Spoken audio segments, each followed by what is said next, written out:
पाकिस्तान को अमरीकी वार्निंग। अमरीकी महकमा खारजा तर्जुमान ने पाक ईरान तजारती मुआहदों पर रद्द-ए-अमल देते हुए खबरदार किया है कि ईरान के साथ तजारती मुआहदों और इन मुआहदों पर गौर करने वालों को मुमकिन पाबंदियों के खतरे से आगाह रहने का मशवरा देते हैं। पाकिस्तान आमद के फौरी बाद ईरानी सदर और वज़ीर-ए-आज़म शहबाज शरीफ साहब ने 1-on-1 मुलाकात हुई, जिसमें बाहमी ताउन के मुआहदों, तिजारत का हुजूम $10 अरब तक बढ़ाने के मामले पर खासतौर पर बातचीत हुई है। दोनों ममालिक ने सिक्योरिटी, तिजारत, साइंस एंड टेक्नोलॉजी, सकाफत और अदालती अमूर समेत जो मुख्तलिफ शोबे हैं उनमें ताउन के फरोग के लिए 8 मुआहदों और मुफाहमत की यादाश्तों पर दस्तखत किए हैं।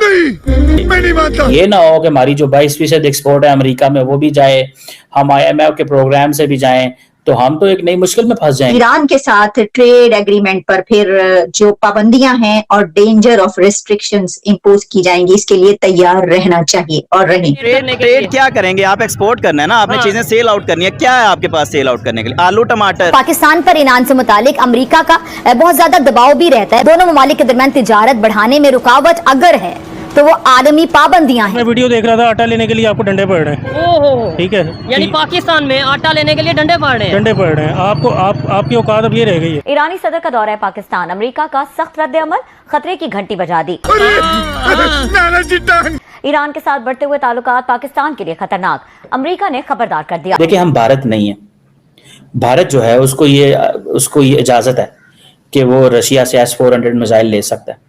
भारत को इजाजत है वो तेल ले सकता है रशिया से, पाकिस्तान को इजाजत नहीं। पाकिस्तान ईरान के साथ काम नहीं कर सकता। पाकिस्तान ने अगर ईरान के साथ गैस पाइपलाइन पे काम किया तो सैंक्शंस देखनी पड़ सकती हैं, ऐसा कहना है अमेरिका का। लेकिन वही अमेरिका भारत को कुछ नहीं कहता जब भारत कहता है कि वो चाबहार पोर्ट पे ईरान के साथ और अफगानिस्तान के साथ काम करे। ये दहशतगर्द ही है जिन्होंने दो बिरादर मुल्कों के दरमियान गलत फहमी पैदा की और दोनों ममालिक में तनाव की सूरत हाल बनी। कब तक इस मुल्क की एस्टेब्लिशमेंट पाकिस्तानी अवाम की कमर इस महंगाई से तोड़ती रहेगी, लेकिन खुद 9 मई के बयानिए के पीछे छुपती रहेगी। आइंदा 10 से 15 सालों में पाकिस्तान में गैस नहीं होनी तो हम कहां से लेके आएंगे जी ये गैस? वक्त आ गया है कि ईरान पाकिस्तान के ताल्लुकात को मजीद मुस्तहकम किया जाए और हमारी सरहदों पर तरक्की और खुशहाली के मीनार कायम हो। आज का दिन ये मौका फराहम कर रहा है कि इस हमसायगी को और अपनी जो दोस्ती है उसको तरक्की और खुशहाली के समंदर में बदल दें। जय हिंद दोस्तों, तो इस वीडियो में बात हो रही है ईरान और पाकिस्तान के करीबी संबंधों को लेकर। अभी क्या हुआ कि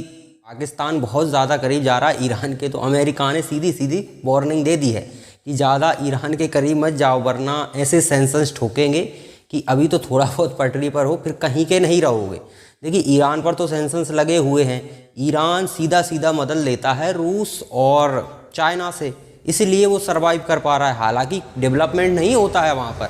अगर आप इस भ्रम में हो कि ईरान में बहुत कुछ हो गया, नहीं, उनके पास उतना ही पैसा होता है कि सिर्फ हथियार बना सकें, और तानाशाही जहाँ होती है वहाँ पब्लिक पर ज़्यादा ध्यान नहीं दिया जाता। पब्लिक अपना काम चलाती रहती है जैसे तैसे। तो जैसे तैसे ईरान झेल रहा है सैंक्शंस को। अब आप बताइए कि ईरान के पास अनाधुंध ऑयल है, अगर वो बेचता तो आज बहुत पैसा होता उसके पास, लेकिन सैंक्शंस के कारण ऑयल नहीं बेच पा रहा है। हाँ, थोड़ी बहुत मात्रा में भारत भी खरीद रहा है, थोड़ी मात्रा में। सैंक्शंस ज़्यादा पार नहीं कर पा रहे हैं। चाइना भी खरीद रहा है, रूस को ज़रूरत नहीं है, तो रूस टेक्नोलॉजी दे रहा है, चाइना पैसा दे रहा है, लेकिन ये कब तक देते रहेंगे? और ये पाकिस्तान, इसको उम्मीद नहीं है कि अब अमेरिका से भी कुछ मिलेगा, कहीं से कुछ मिलते नहीं दिख रहा, तो ये सोच रहे हैं कि कम से कम ईरान से अच्छे संबंध कर लें, ईरान से ऑयल मिल जाए कहीं उधार में। लेकिन इनको पता नहीं है कि ऑयल तो आप ले लोगे लेकिन फिर कहीं के नहीं रहोगे, ऑयल के सिवा कुछ नहीं ले पाओगे आप, क्योंकि ऐसे सैंक्शंस आप पर लगाए जाएंगे कि पाकिस्तान बहुत मतलब लेने के देने पड़ने वाले हैं। अब पाकिस्तान की स्ट्रेटजी कौन बनाता है भैया, ये तो पाकिस्तानी ही जाने, लेकिन इतनी बड़ी मूर्खता कोई कैसे कर सकता है आपकी उतनी। अब जैसे भारत है, भारत बहुत पावरफुल है इस समय, दुनिया की 5वीं सबसे बड़ी अर्थव्यवस्था है। उस पर अगर अमेरिका सैंक्शंस लगाता है तो उसे भी बहुत झटका लगेगा, लेकिन हम अल्टरनेटिव तलाश सकते हैं क्योंकि भारत उस पोजीशन में है, पाकिस्तान उस पोजीशन में नहीं है। तो पाकिस्तान को ये सोचना होगा कि अमेरिका से पंगा लेना पाकिस्तान के लिए बहुत भारी पड़ जाएगा। क्यों भारी पड़ जाएगा? क्योंकि अमेरिका भारत नहीं है।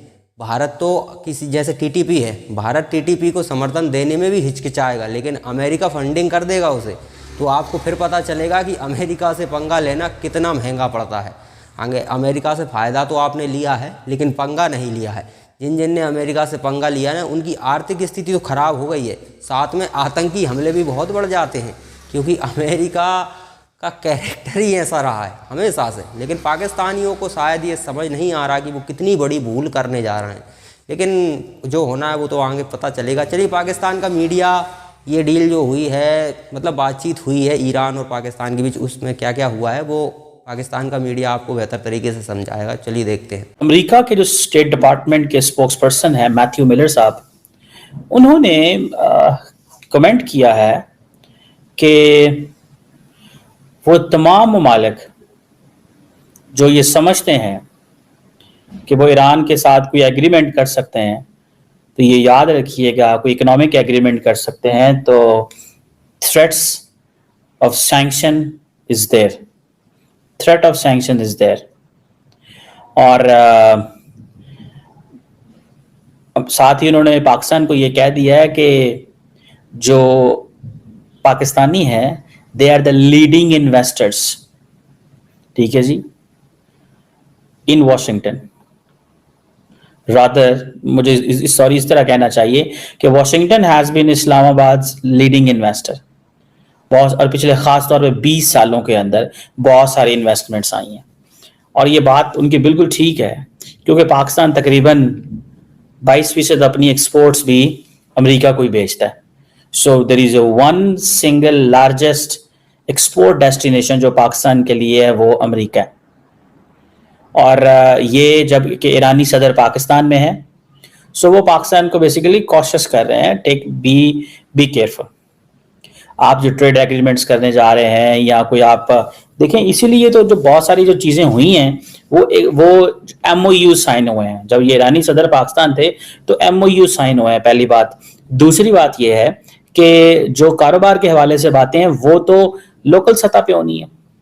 मेरा नहीं ख्याल पाकिस्तान ईरान के साथ कोई कारोबार करेगा, और पाकिस्तान को शायद ईरान के साथ खुल खिला के कारोबार करना चाहिए। ये ना हो कि हमारी जो 22% एक्सपोर्ट है अमेरिका में वो भी जाए, हम IMF के प्रोग्राम से भी जाएं, तो हम तो एक नई मुश्किल में फंस जाएंगे।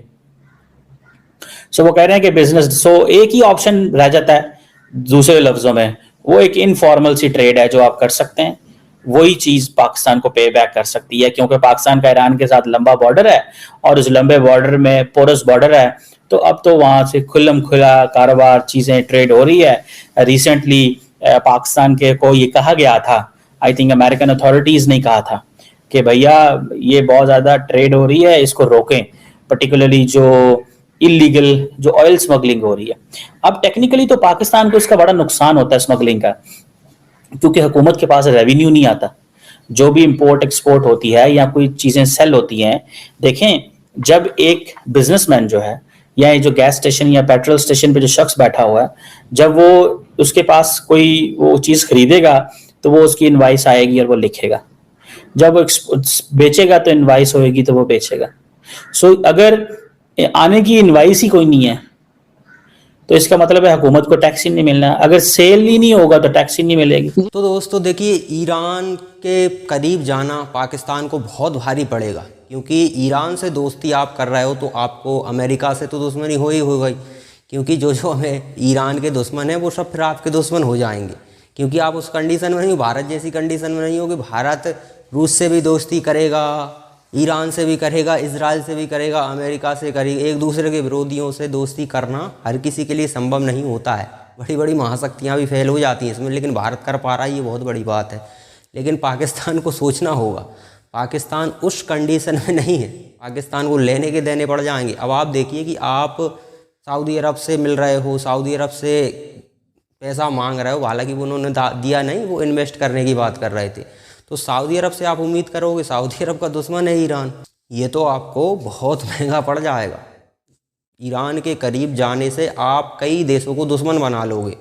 देखिए, ऐसी कंडीशन में किसी भी देश को न्यूट्रल रहना चाहिए, क्योंकि न्यूट्रल रहने से वो कहीं जहाँ से हो सकता है वहाँ से लाभ उठा सकता है, हानि के चांसेस कम हैं।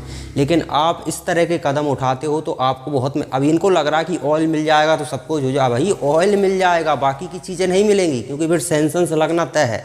सैंक्शंस लग गए तो आटे के लिए भी तरस जाओगे।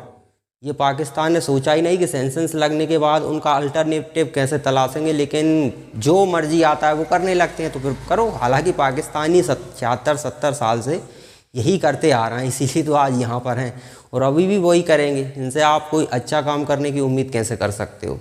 तो पाकिस्तानी है, पाकिस्तानी उसी हिसाब का काम करेंगे। ये नहीं कह रहा कि ईरान के करीब जाना कुछ गलत है, नहीं, ईरान से संबंध होने चाहिए, लेकिन आप सिग्नल दे रहे हो किसी को कि हम इस साइड हैं, तो साइड लेना तो फिर महंगा पड़ जाए।